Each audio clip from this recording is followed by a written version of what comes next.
Hi, I'm Rick Sanders. And I'm Christine DeMeo. Welcome to Gigging Solo.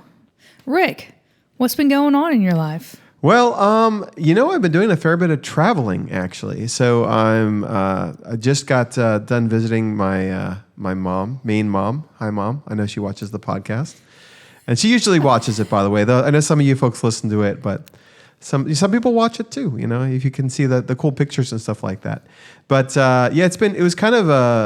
it was a somber occasion. I'm not going to say more than that, but there was a lot of time spent connecting with family and friends and getting to see my mom's, the community of people around her, which was really awesome. I also, I did a small musical performance for an event that we both needed to go to. And then we did a couple of house concerts for a while, which was interesting. I didn't want to pay for luggage, so I decided instead I would create a itty bitty baby looper kit, which was apparently it would have cost me $200 a bag to ship to check bags. So I'm like, well, Yikes. that means shipping with any kind of looper rig is right out. So I ended up going with an RC 500. I'll put one on the screen. That's literally just that, a couple external foot switches, and my Akai MPX8 in my carry-on bag, and that was it. That was all I brought. And so I was able to do a couple house concerts for people who had never seen me do the thing. Got to see me do it kind of clumsily, honestly. I have some thoughts about the RC500 we'll get into it maybe later, maybe a future episode. But it was cool to actually be able to bring that with me and do that. So wow. Yeah, and then from Maine, I headed down to Arkansas, and that's why I'm actually in the studio with Christine right now. Give it up! So this is a very special episode, I think, for us. This is our first time meeting in person since last night, basically. Yep, we're best friends already. Yeah, no, it's all the people close to us are like, yeah, you guys are just go and talk forever. It's fine, Christian's just like, all right, I'll see you nerds later. Let you geek out and nerd out over all your stuff that you like to talk about. And I'm like, okay. I've been sending I sent a little video of your dogs to my mom. She appreciated that. Oh yeah. My dogs are the coolest, in case anybody's wondering. I know you might think your dogs are cool, but my dogs are the coolest. Sorry. I mean, I have to be Switzerland here because, of course, I just got done seeing my mom and her dog. But I will say, one of your dogs in particular is a superlative I've not seen before in a dog. How about that? She. I know that you're referring to the little one, Lady. The little one, yes. Lady is adorable. She's 3 pounds. She's a teacup Yorkie, and let me tell you, as you probably have seen, she's the boss. Yeah. The other 2 big ones, Teddy, she's not the boss, although you would think she would be because she's big. And Winnie, she's definitely not the boss either. If you came over, you would see that Lady tells these other dogs what's up. So I think Winnie looks like she's ready to ride in the battle in the labyrinth. Honestly, I love that because I do know Christian also likes labyrinth. But it's pretty great. Well, hold on. You want to know a funny story? Yeah. So Lady, the little 3-pound teacup Yorkie, she was named after Sir Didymus. Her name is Lady Didymus. Yes. And she just goes by Lady for short.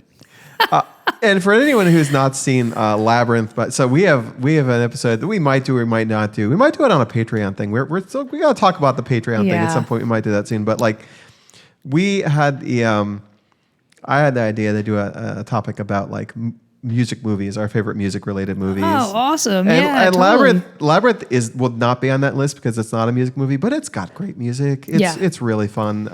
Good, Jim Henson, I think, was involved. You remind me of the Babe. The Babe with the power. Okay. What power? Sorry. You got me for a second there. Oh my God. Anyway, I've seen that movie, I don't know, a good 20 times or something like that, probably in my life. But oh man, I've probably seen it more than that. Yeah, I imagine you have. But anyway, apart from being here, and it has been a lot of fun. We've been jamming today, and I've been getting a chance to try your rig for the first time, and you got a chance to try the Akai MPX8. Yeah.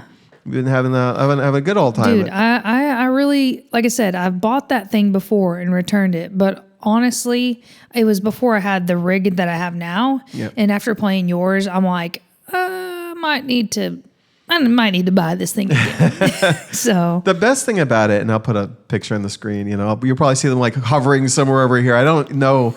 This future editing me has no idea what he's going to be doing on this episode. We have an idea of one part of it. Hopefully you've seen that already. But it's a really small device. So it's like the babyest version of your Octopad because it's got 8 little pads. it does. You're right. And so it's a finger drumming thing. And I like it because you can mount it on like an iPad holder and put it on a mic stand. And it does not add to the size of your stage, but it lets you do, like for me, when I was doing acoustic guitars, and that we haven't talked about that on podcast either. Wow, it's been 2 weeks since we did an episode. Yeah. I have a new guitar.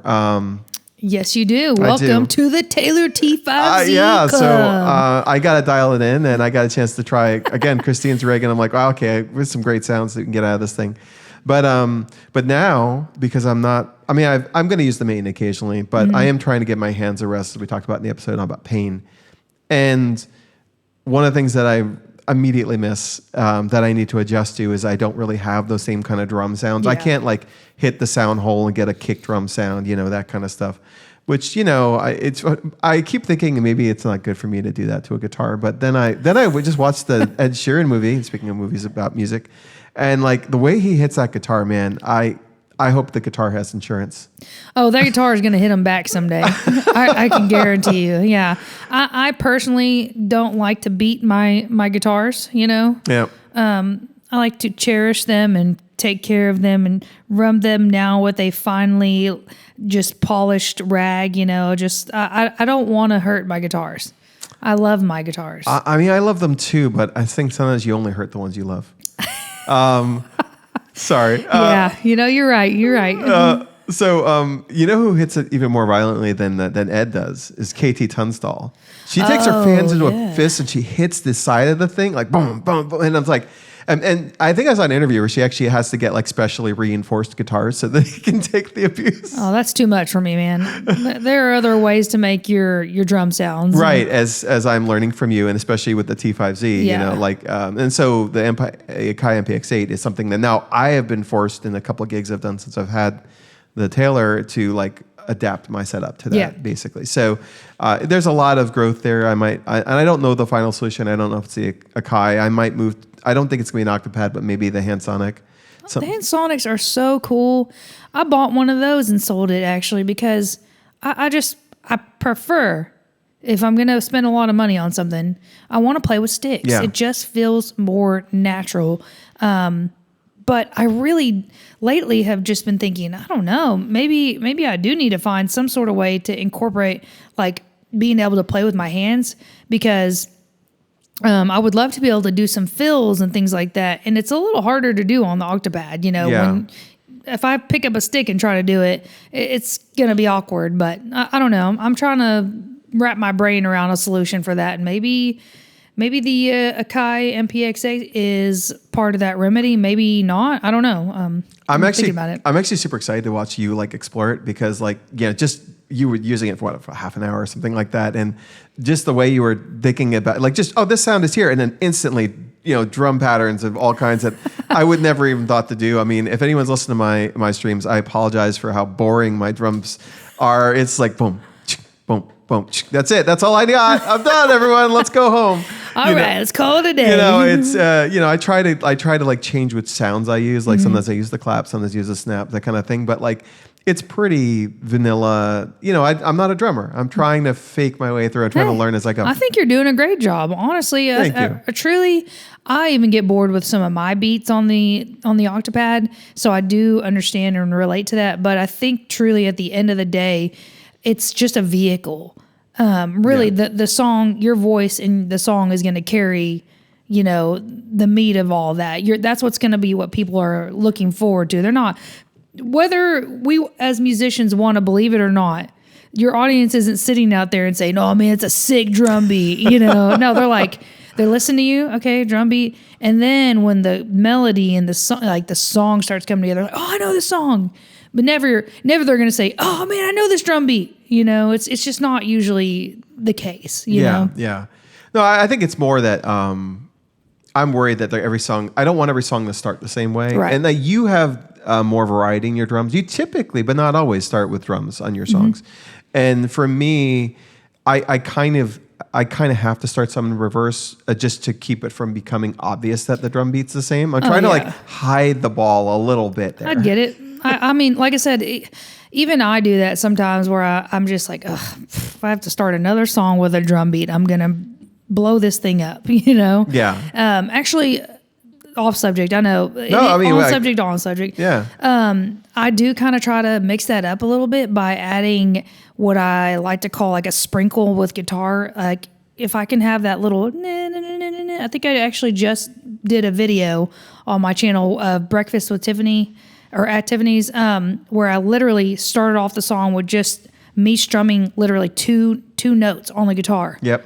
And it's just enough to give me that rhythm to where I could build the drums around it, building everything else around it. So there are ways to sneak it in there and make it less obvious that you're starting things kind of. Yeah, no, I was so excited to see that you covered Breakfast at Tiffany's after the video. It was episode 5. We talked about our man. favorite songs. Yeah, that was on my list. You know.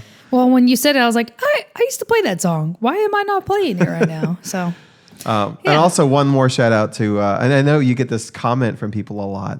I don't know if you ever said on the podcast, it sounds immodest to say, but like your lead tone is so much fun to play. Oh man. Yeah. Thank you. I appreciate that. That is something as a guitarist that I take a lot of pride in.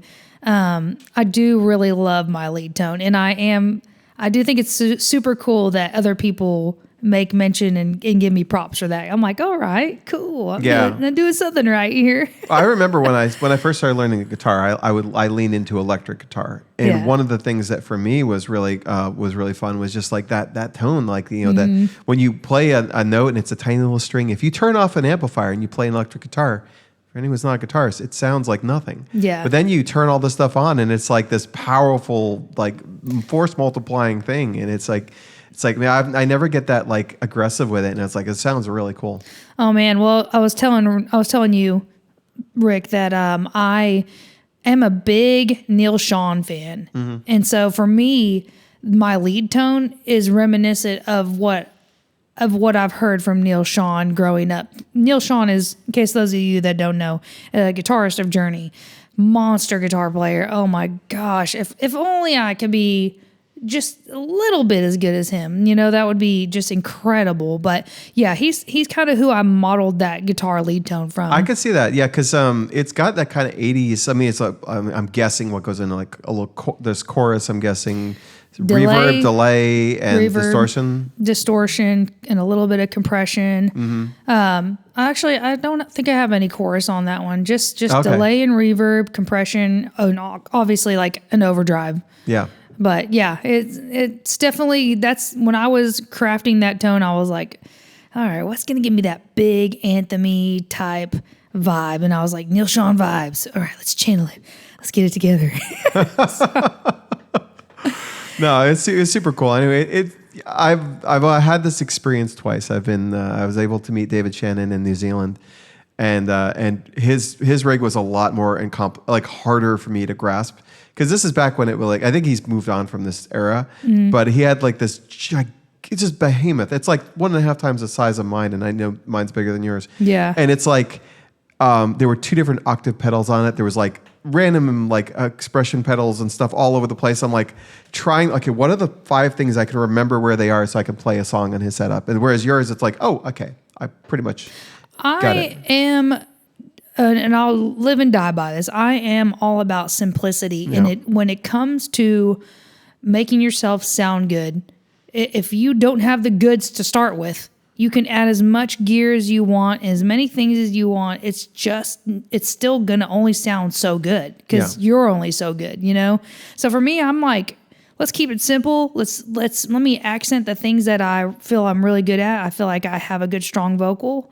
I'm a good rhythm player, whether it's drums or guitar. And then the rest is just flavor, just little spices I'm putting on top. I'm not trying to go crazy here.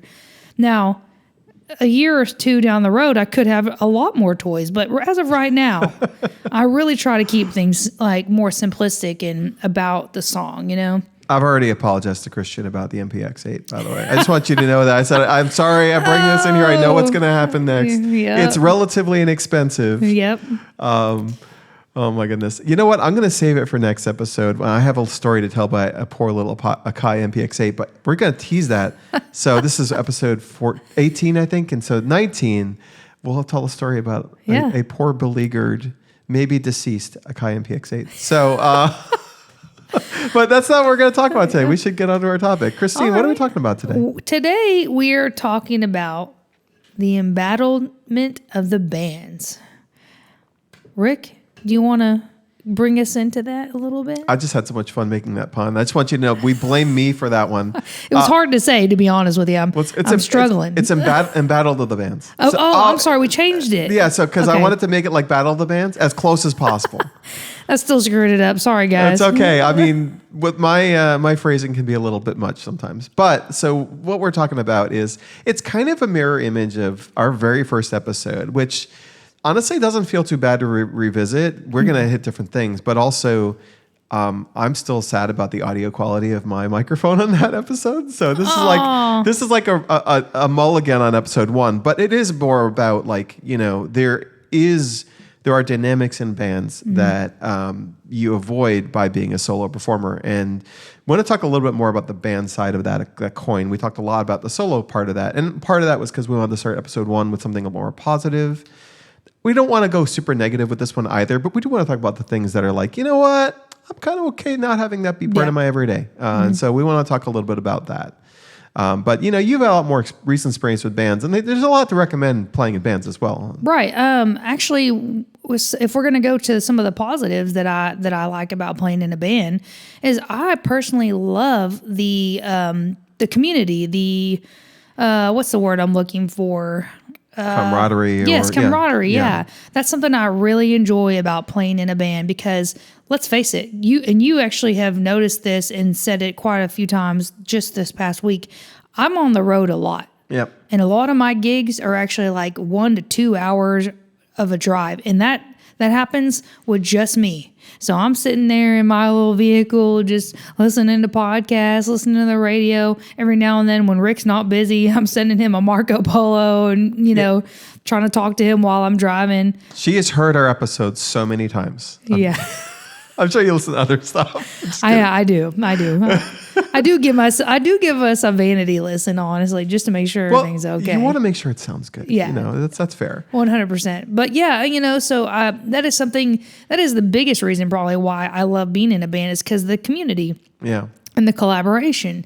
And you just don't obviously get that when you're solo all the time. Oh, we did an episode on the loneliness of being solo. Yep. I mean, there's certainly an opposite and antidote to that. And there's another part that I like to say as an audience member, there's something, my favorite moment is when the band stops and the band starts together. I don't know why that always is a moment where it's like, 4, 5, 6 hearts beating is one kind of thing. And I think that's one of the magic parts of a band.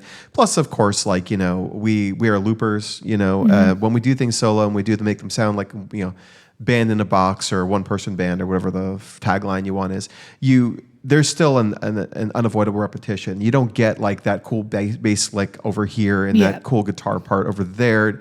You pick and choose and get part of it. So you get like a more full sound, and it could be really, really cool. Honestly, and I guess this comes from my drummer background, but there's just something so freaking satisfying about locking in with a drummer. It's pure magic.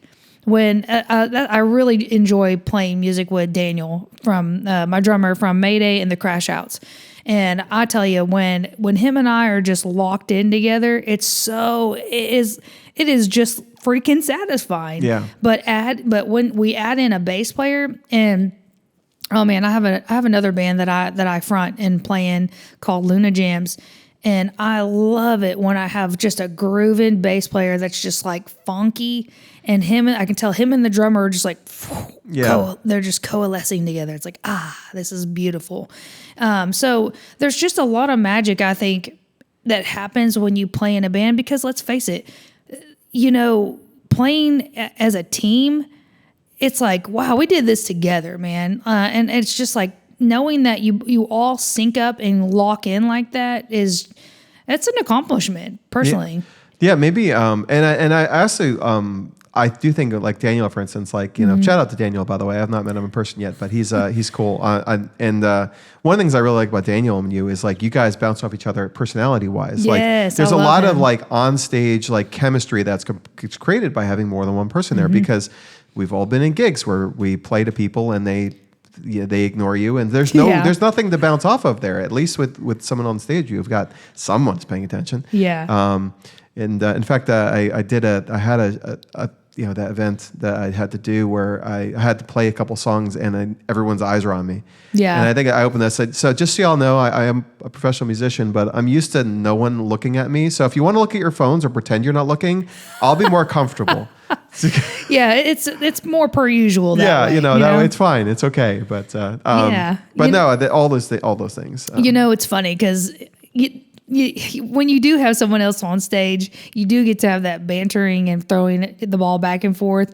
But it's probably pretty freaking hilarious when I'm on stage and nobody in the audience is responding. I'm like, "Are you guys having a good time?" And it's like crickets. All right, cool, great, good. We're having a great time up here. Me and all like 3 of my personalities. Yeah. You know. Just like in all 100 of our live stream watchers, Yeah. but you know, Yeah. we're you know. I mean, it is what it is. I'm sure I look like a crazy person up there sometimes.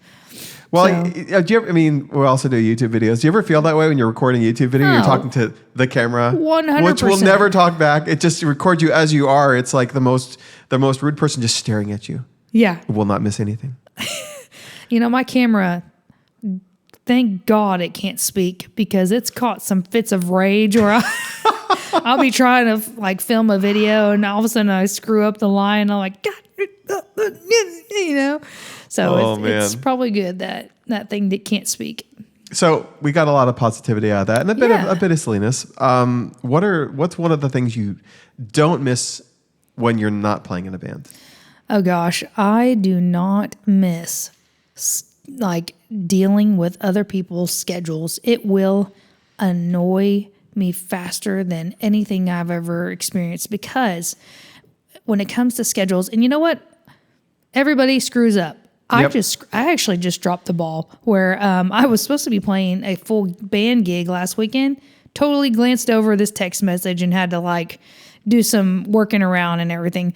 But having to deal with people and their lack of schedule and planning and organization is so freaking annoying because I book usually 3 or 4 months in advance. I don't know about you, but yeah, I'd like to when I can. Yeah. I'm booked up usually 3 or 4 months in advance. So if I ask you about a date and you say yes, and then literally the week of the gig, you're like, "Oh man, I totally forgot that I've got this going on." Yeah.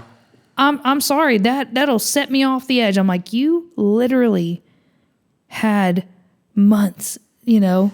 So stuff like that is pretty infuriating. Well, I do not miss that. That's another side of that coin too, which is like you're in a setting where someone is trying to book your band and say, "Okay, let me check with the team and get back to you," right? And then someone's just taking a long time to respond. And you're like, and then you're just like in this awkward place where you're like, well, "Hold on, we've almost got all the answers," you know, like. Again, I think we probably talked about the opposite of this in episode 1. It's like, look at calendar. Yep, I can take the gig. It's one. There's no second call. There's no telephone or chasing people around. It's one schedule. But like, when you've got someone or someones who are not organized enough to even tell you yes or no, it's it definitely adds an exponential amount of stress to the process. That is frustrating because you know just as well as I do that a lot of times if a booker reaches out to you and says, "Hey, can you do this date?"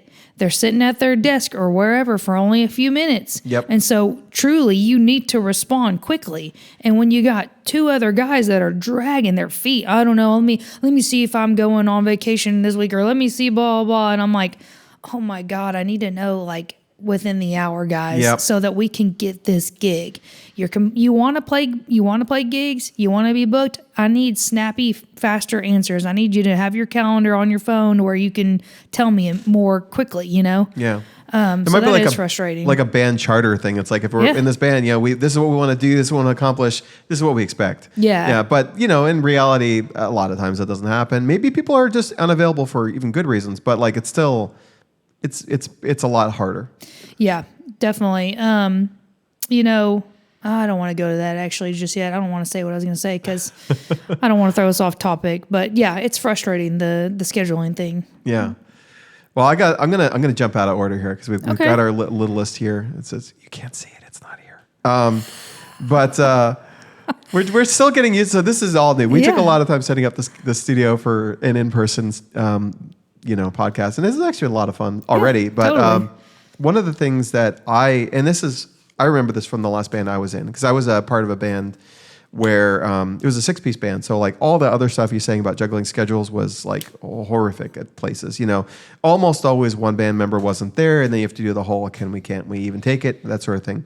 But one thing that drove me crazy, and this could have been because I was the youngest person in that band by a fair bit, was just the getting anything on the set list at all. The repertoire was like pulling teeth. It was, or like, the process. I mean, I shout out to my friend Janine, who is the leader of that band. It's very difficult to get people to agree when you've got 6 people with potentially clashing musical tastes or something like that. Again, having that charter of like, what is the band about? Like, what are we going to do? And then like making sure that you have a genre to aim for helps. But I don't miss that at all. I'm so addicted to, I want to learn a song. I want to learn that song. Yep. That is great. I will say this when it comes to my band that I front and lead, it's less of a democracy. Yep. And I am not a benevolent dictator, but I can be. I'm learning all this now. If you push me, I will push back and say, I'm sorry, I'm booking the gigs, and these are the songs that are going to make us some money. Yeah. And at last I checked, you like making money, and you like coming home with an extra $100 in your pocket from tip money. And so I have rarely had to pull that card. But I mean, I do. I've had to do it before. I'm in a band. I'm in a couple of bands, and I've been told, oh, I don't want to do that song. I don't like it. And I agree. I don't think you should have to do songs that you absolutely hate over and over and over again. Yep. I'm never going to try to do that to my band or I'm never going to try to do it to the bands that I play for. I'm never going to try to do that. So I'm always going to try to work around. But if there is a specific song that's just really freaking hot right now, let's actually say this Pink Pony Club. Yep. That one was just like popping. And you know what? Still pops. It still pops. Suck it up for literally a 3-minute song, and we're going to play it because we're going to probably make like $20 or to $100 off of just playing this song. People tipping and saying, and wanting it. So when it comes to set lists, I don't miss having to take other people into consideration because, at the end of the day, I think a lot of that can be, you can get away with not having to deal with that by upfront letting your band members know, hey, listen, we're a party band, guys. We're going to play top 40 stuff. Yep. This is what you need to expect. That does really help. And it really does. It helps a lot. Just real quick aside, any hot takes on like songs you absolutely will not play? You're so against. And I'm going to caveat it further. You can't say like the Sweet Carolines because I mean like songs that people might want that you're like I'm never again that you've had to do that you hate. I've had to do.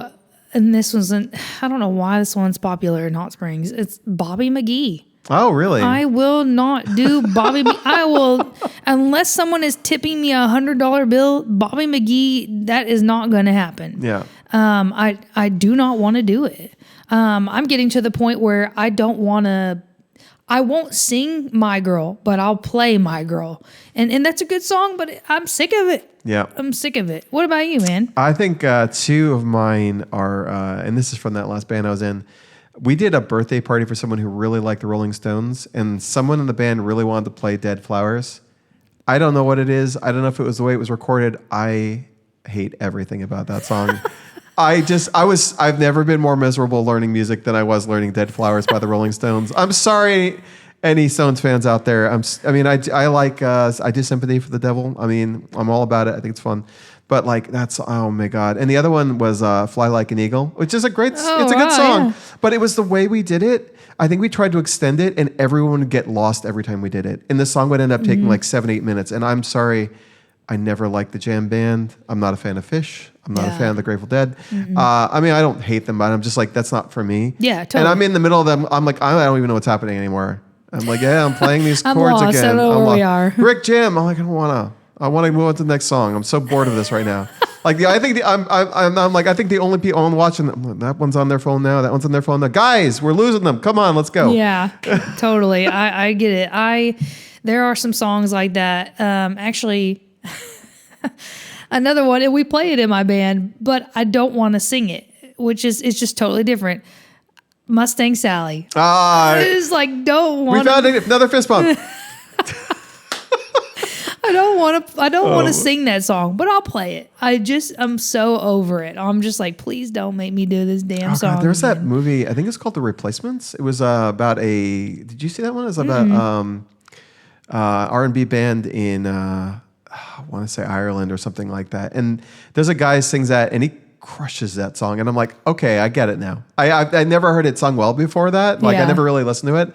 And I'm like, okay, that's actually very good. But I didn't enjoy playing it. Yeah, no, I feel you. Or singing, as I was actually a singer in that band that time. Yeah, you know, like I said, there are some songs that you just can't bring yourself to do, and I would never want to subject my band to that. But at the end of the day, there are some money making songs. Like for instance, "Give Me One Reason to Stay Here." I don't know why people love that song. I know why. Tracy Chapman does it well, and I don't feel like I do. I don't want to sing that song, which luckily for me, my other lead singer sings that song. But it gets the crowd dancing and moving every stinking time. So I mean, you know, there are some things that I'll suck it up and do for the team. But thank you for the aside. I just want to know, like, you know, this is kind of one of those fun little quirky things. Like, which ones hit you? What's another thing that you don't miss about playing in bands? I don't miss dealing with divas. I am talking to some of you out there. If you're not a team player and you're a freaking diva, man, go on down the road. I don't want nothing to do with you.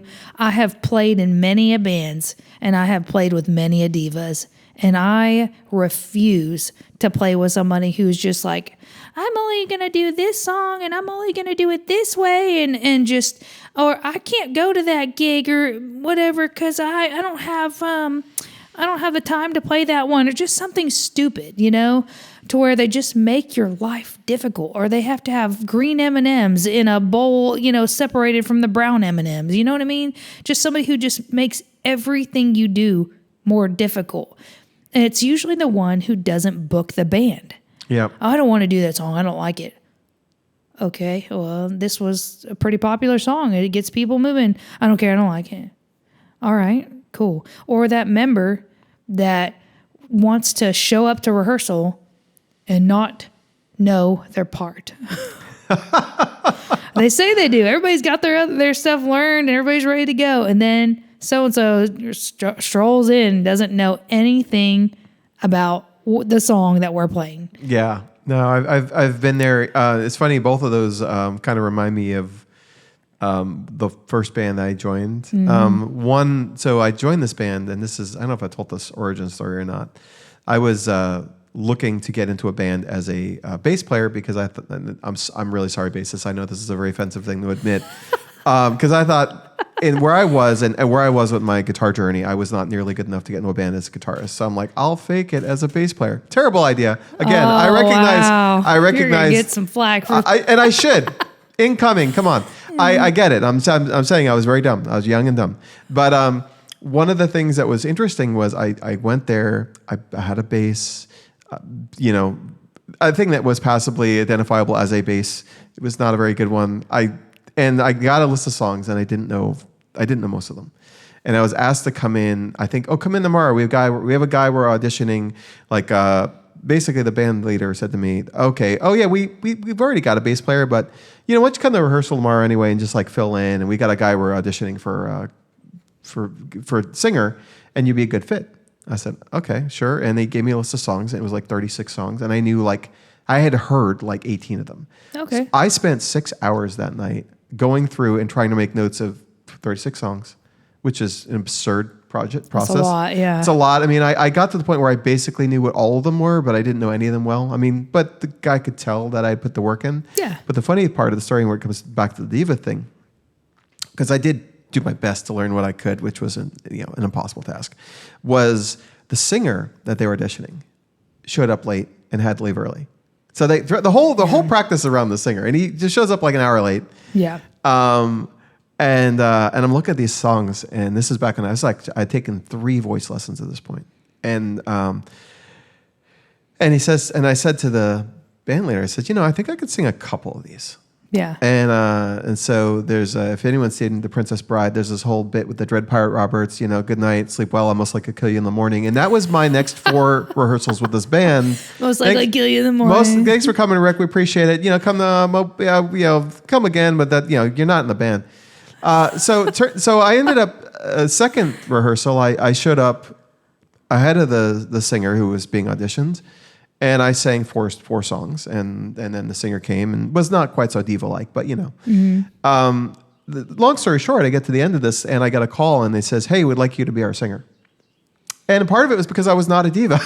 Oh yeah, 100%. And I did horrific things to my voice on that because the last practice is a funny thing. He says, "Oh, we got a guy, and he plays bass and sings, and you play bass and sing." I'm like, okay, so you never had a bass player. You lied about that at the beginning. I'm like, I get it. I'm not the pick, but like, guy shows up with his bass, doesn't want to sing a note. So I'm singing the whole set. I had 30 odd songs, all these songs some of which I had barely heard. Yeah. And I'm singing the whole set. And I didn't know about hydration. I didn't know about monitoring. I really just like left it all out there with, limited technique. Go back to my voice teacher. I said, Tracy, my voice teacher, Tracy, if you're watching. And I said, so you said I should get out there. You said I should go to open mics or karaoke. I said, well, now I'm in a band and I don't know what I'm doing. Help. Send help. So that's how I started. It was actually in part because of this diva person who they just didn't want to deal with. Like I said, I've played with many different divas. And actually the worst kind to me, and this was mind-blowing, because I've played with a lot of my friends over the years. Now, I've had people be a diva in this way where they're like, I don't want to take that gig for that much money. Yeah. It's not paying me enough. And I'm like, hold on. So you're going to tell the other 3 of us that are willing to play, which I usually don't book us for like pennies. Yep. So you're telling me that the rest of the 3 of us can't play because that's not enough money for you to stand there and play the guitar, and that's the only thing you do. That infuriated me, actually. That was just unacceptable. I'm like, so the rest of us can't make money because it's not enough for you. Yeah. Which was really just a mind-blowing moment. I was like, wow. And then there was the diva reaction. I could tell you some horror stories where this guy literally... You're working through some feelings now. It's okay. Yeah, this guy, he like was playing bass for me, and he was a friend of mine. And he was like, oh, I was like, hey guys, we're going to take this gig. I've got this gig. What do you guys think? It's $200 a man, blah, blah. You guys want to do it? And everybody's like, yeah, let's do it. And he's like, well, how much are you making? And I just looked at him. I was like, that's none of your damn business. I was like, do you want the gig? Because this is what I'm offering you. Yeah. I was just like, wow, the audacity, man. Like, this guy is trying to ask me what I'm making when I'm singing. I'm picking out the songs and creating the set list. I'm booking the band. And I'm the one who's having to take the tax cut at the end of the year, like the tax hit whenever I'm having to pay taxes on this money that I've made. I was like, wow. Like, learn your place, bro. Do you want the gig or not? Well, needless to say, with that guy, I was like, I'll get somebody else to play bass who'll be just as happy and have a good attitude, But that just kind of brings me to another point, honestly. I don't miss babysitting people. I don't miss babysitting people. Like, that's actually probably the number one reason why I quit playing in bands. And I quit playing in bands for years because I have had so many embarrassing moments from having other people play with me. You've told me that I think our last episode you talked about the person who dressed inappropriately for Oh, yeah. for a gig where it's explicit. Yeah. So embarrassing, man. And it obviously I'm the one who got my butt chewed, basically. Yep. And then I've had other moments where literally I've fired 2 drummers on the spot at the gig, literally twice, because one drummer got to the gig, first set he's chugging beers, taking shots, and I'm like, oh great. I'm like, hey, slow it down. And I'm all about, like, if you can have a drink and play, Yeah. cool, go for it, man. I'm never going to tell you no. But if I can watch you chug beers and take shots and your playing is going from here to here, his playing went literally from here to here within a 45-minute set. We got done and I said, hey, get off the stage. You're fired. And he was like, right now you're firing me in the gig? I was like, yeah. I was like, sorry, man. I was like, I love you, but you're drunk and you're embarrassing me. I said, I'd rather play this show without you. Mm-hmm. And luckily, my other friend just walked into the bar at that time. It was like magic. So you fired a guy before you had a replacement. Oh yeah. Can I ask what your plan was? Like, were you going to go without drummer? I was going to go without a drummer. Oh, he yeah, cool. Good for you. He was playing so terribly. Yeah. I could not do it. And so literally that drummer guy walked in and I was like, hey, you want to make $150? There's already a drum set up right here. I was like, he's too drunk to play it. And that's what we're going to do. Yep. And literally that is exactly what happened. I hate having to worry about someone else's behavior having a poor effect on my business. Yeah. No, the version of that I've seen, because I've never led a band before. It's something I kind of want to do at some point, despite this story. Get ready, bro. Get ready. But one of the things was just knowing how to get the band. Like, this may be a factor of the fact that I am newer to the instrument, all instruments, and that I'm playing with acts that are not as professional. Right. But like one of the things I noticed was just like getting everyone on the same page about let's go. Let's start. Yeah. This person knows what song we're doing. This person over here is like, they're tuning and this and no one's being very efficient about it. And I think that's kind of like a variation on that theme. You have to like, you're not. Okay, we're waiting for this one now. I got to keep. And especially you're a manager, basically. Yeah, you're a manager. You're also like, the live staller at that point on stage. You're trying to like distract from the fact that it's taking a while to get things going. That's why, for me personally, when I play in my bands, I'm not here to bash playing in bands because obviously I'm still playing in 2 right now. Yeah. Actually, if you really want to get technical, I'm playing in 3 with Daniel as our duo. Yep. So I took a break from playing in bands for so many years because I had so many bad experiences like that and got burned. But I was younger also. And you know what? It is when you have a band and you're the leader, you are a manager. And so for me, I've learned so much over the years from all my bad experiences, and I've worked my way up the ladder of playing that now when I play in bands, it's a much more pleasant experience because I'm playing with people that are professionals. Yep. People that actually care about their craft, people that want to do a good job. And so when my band plays together, we have the digital mixer, and just like I do with my solo act, I have a button that I can press and I can talk to everybody in their in-ears. And so it makes that communication so much easier and more flawless so everybody can get on the same page and go to the next song quicker. So, I mean, I obviously still play in bands and will still play in bands, but it's from me, from all these bad experiences, I have learned how to be a better leader and how to be a better manager of people. And it's not something I enjoy still, as far as like, I still don't like having to manage people, but I have to manage people way less now. Well, it's also like one of the reasons why we talk about like getting booked and a bunch of topics where we talk about like, it's much more than playing an instrument. Yeah. You want to have other skills. Like, do you have like a stage persona? Are you dressed in the part? Are you reliable? All these things. Like, we played with, I don't want to call anyone out specifically. We played this one drummer at one time who was like, he was locked into his click track so hard that he just was, you could not communicate with him in any verbal or non-verbal way during a song.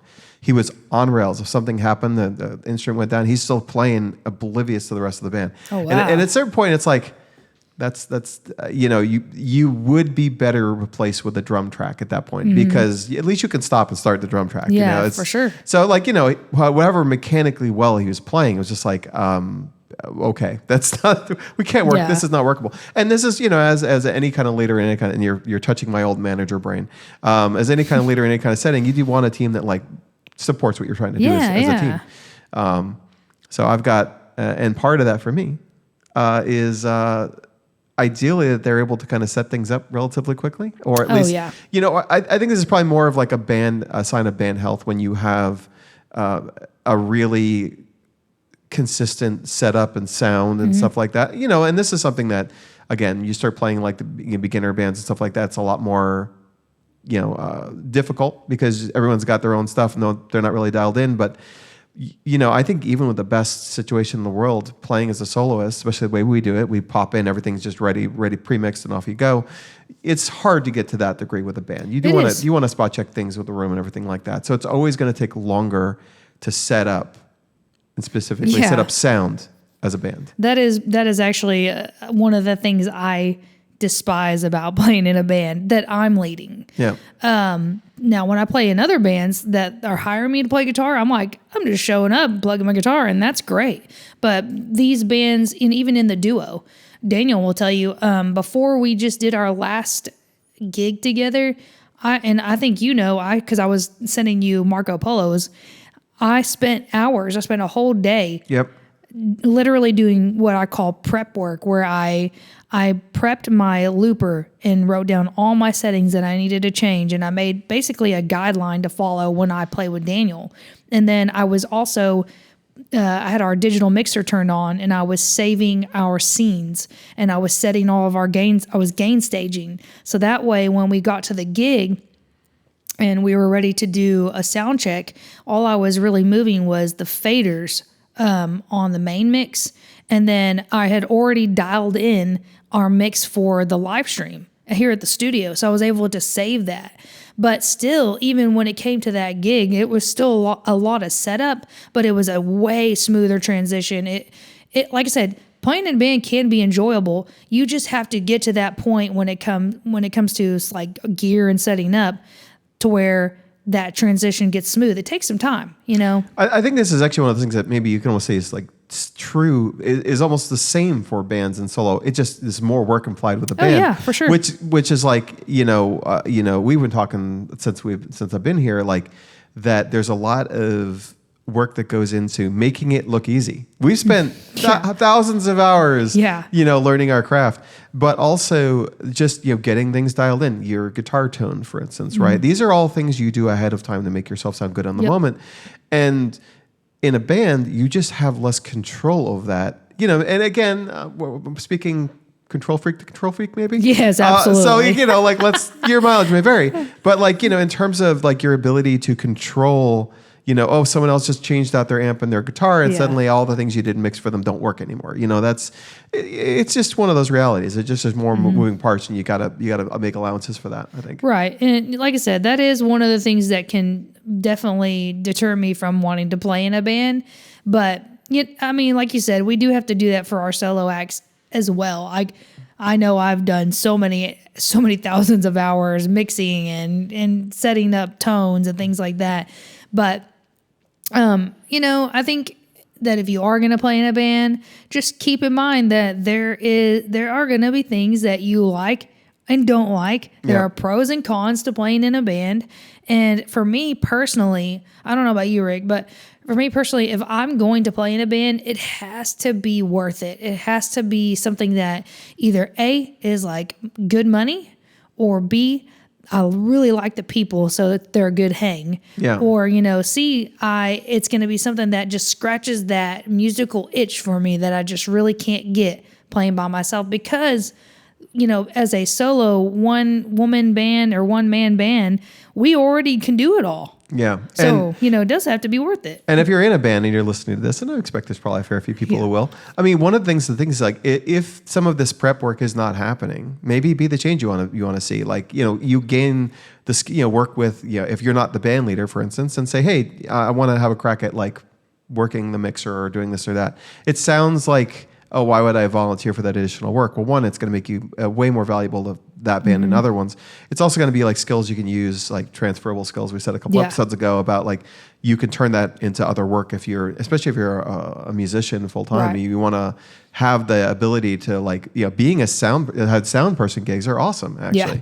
So like these are just some of the things that like are beneficial to like leaning, like kind of jumping into the breach, if you will, and filling those gaps. Yeah, we're not making this episode to just bash, playing in bands. We've been pretty good. I think we've been kinder to it, and it's been more positive. I'm happy that I'm glad too. I I'm think not so surprised. because I think if you'll listen to some of the things that we said today, and then keep in mind that you can make your band experience more enjoyable by not doing some of the things that we said we don't like. Yeah. And then by implementing, the fact, this is the biggest thing I think about being in a band. Be a team player. Yeah. Be considerate, be a team player. And I wish that some of my guys that I've played with in the past could have heard that, that advice, because even as being I know I've had some guys that have played for me and they're like, oh, I'm a hired hand. But even as a hired hand, you could be a better team player and make it to where, for me personally, I have some hired hands that I guess employ. And honestly, there are certain ones that will always get my first call because they're better team players. They're just way more helpful. So that's just something to keep in mind. If you're a solo artist and you're wanting to do more band work, the more helpful and more valuable you can make yourself to a band that you're playing for, the more calls you're going to get. Yeah, I mean, there's also the fact that, like, if you don't take it as a purely mercenary transaction or whatever, if you are interested, like you're building a relationship, like you say, become the first person who calls. Who knows? Maybe down the road you actually build a band where it's more like it's a partnership and it's more long term. Different bands have different dynamics, and you're opening that door for yourself. Yeah, absolutely. I want to sneak in one more point before we wrap up, and that is, and this is I think literally the last point we said in episode 1. I did a poor job of writing down what the points were, so I can't say for certain, but someone can correct me in the comments.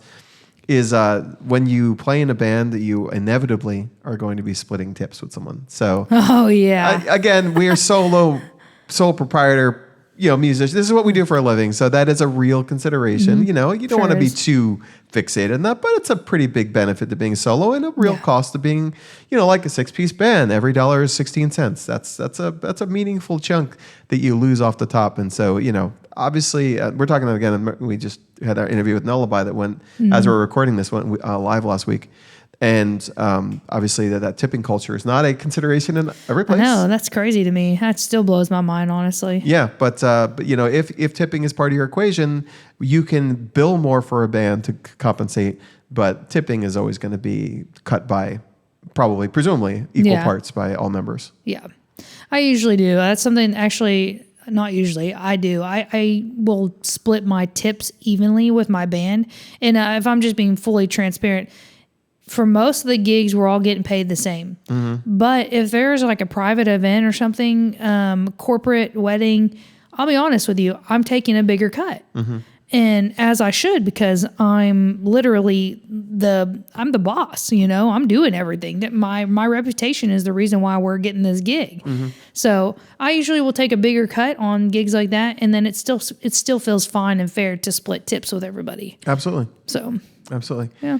But in general, I think there's definitely as much fun as I had making the title of this episode. There's a lot to benefit from, and you will learn different skills by playing with other people. That if you are a solo person primarily, that will ultimately just make you a better player, even in that setting as well. Yeah, I agree. I think this has been a positive spin on some of the things that we positively don't like about playing in a band. It's like the opposite of a double negative. That's a triple positive. I don't know how that works, but it's still... I don't know. I'm confused already. I don't even know anymore. By the way, I just wanted to say one more thing. It's just so much fun being in the actual studio with you. This is real.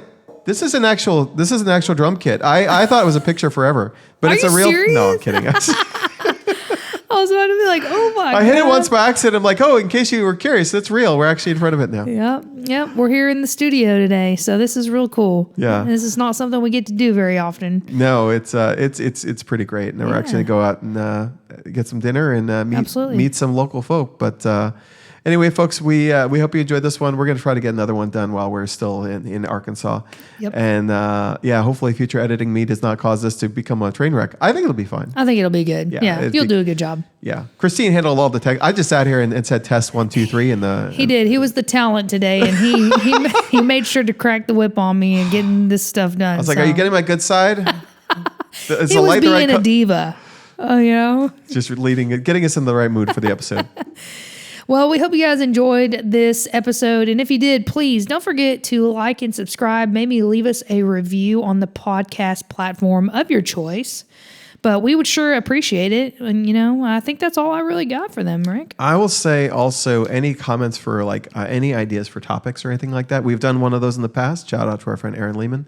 But also, we've mentioned Patreon a couple times, and we're going to probably talk about how we want to do about that. I mean, it seems like we're getting, this will be episode 18. Yeah. Pretty soon we think we're going to launch one, maybe concurrent with this or around that time. And if you have any ideas for what you'd like to see, like what would make a Patreon worth it to you? If you're a listener of the podcast and you like what we do, and you're like, you know what, I think for a backstage pass kind of thing, this is what we'd like to see. We've got like a couple ideas ourselves, but like maybe an interview where we interview each other or something fun like that. Like, who is Christine DeMeo? You don't want to know. Trust me. So if you want that horror show, get in those comments. But no, thank you. Thank you so much again. If you're new here, do subscribe, and we'll catch you on whatever podcast platform of choice. And also, if you're not a video podcast listener and you want to see we are in the studio together, yes. So you might notice a difference in the cadence of the communication. But if you want to see what it looks like, check out youtube.com/gigging-solo, and we'll catch you there. Otherwise, I think we're good. All right. Yeah, we're good, man. We'll see you guys later. Peace. Take care, everyone.